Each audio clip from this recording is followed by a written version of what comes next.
ভারত পাকিস্তানের যুদ্ধের দামামা, গোলাগুলি অব্যাহত। লাহোরে ভারতীয় ড্রোন ভূপাতিতের দাবি, প্রতিশোধের প্রতিজ্ঞা শাহবাজ শরীফের। সর্বদলীয় বৈঠক বসছেন মোদি।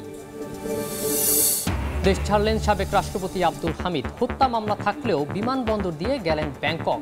খুনিদের নিরাপদে দেশ থেকে সুযোগ দেয় হাসনাত আবদুল্লার ক্ষোভ। শেখ হাসিনার পর এবার ব্রিটিশ এমপি টিউলিপ সিদ্দিককে 14 মে দুদকে তলব। গুলশানের অবৈধভাবে ফ্ল্যাট নেয়ার নথি জব্দ করতে রাজউকের চেয়ারম্যানকে চিঠি। মানবতা বিরোধী অপরাধ মামলায় মৃত্যুদণ্ডের আদেশের বিরুদ্ধে এটিএম আজহারের আপিল শুনানি চলছে। মুক্ত হয়ে দলের নেতৃত্বে ভূমিকা রাখবেন আশা জামায়াত আমিরের।